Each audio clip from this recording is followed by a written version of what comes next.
את המחזה הזה גם ותיקי תושבי צפת לא ציפו לראות. רב העיר, הרב שמואל אליהו, לצידו השייח אחמד אלדואן מאמן, הולכים ברחובות העיר כשהם נראים שקועים בשיחת רעים עמוקה.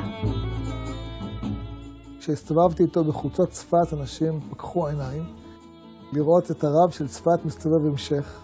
הסיבה למפגש החריג הגיע דווקא מצידו של דוקטור עומר סלאם, מומחה לאסלאם מאוניברסיטת קליפורניה.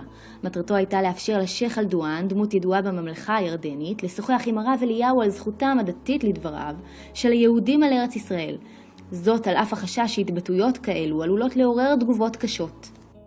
In some Muslim circles they are saying that Islam or the Quran came to abrogate the Torah and the Bible and all. To cancel. And that is not true.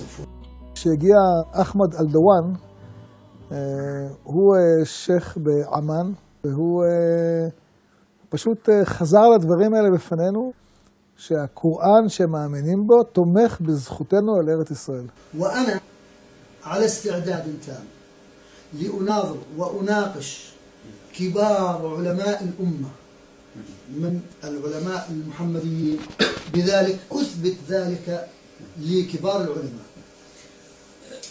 Sheikh is saying that the destination for prayer for the Muslim people is to Mecca, and the destination of prayer for the Jewish people is to Jerusalem, and this is eternal writing in the Quran. It's written that way in the Quran, and God called this land Holy Land, not Palestine. So in the Quran there is no name Palestine for this land.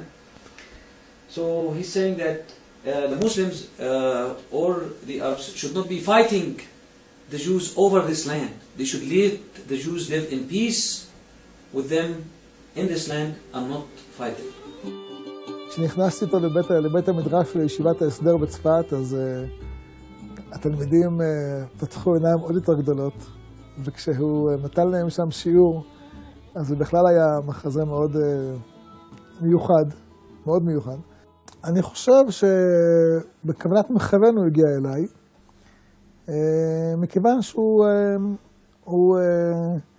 בא לומר, הדברים שלך הם לא נגד, הם לא שקר.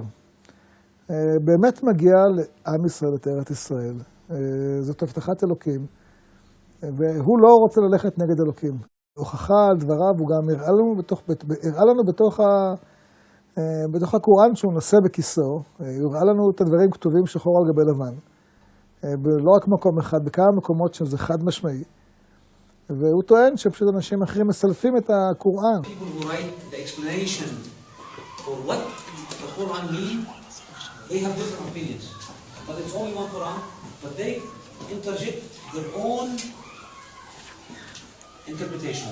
היה נראה לי שהוא בקיא בקוראן, כאילו זה אשר יושב בביתך. לפי מה שהוא אומר, השייח, האמונה שלהם היא משלימה לאמונה שלנו. ואני שאלתי אותו, תגיד לי, מה לפי דעתך עכשיו השם איתנו או נגדנו? הוא חשב, ואמר לי, איתכם, בשנים האחרונות הוא יותר מדי איתכם.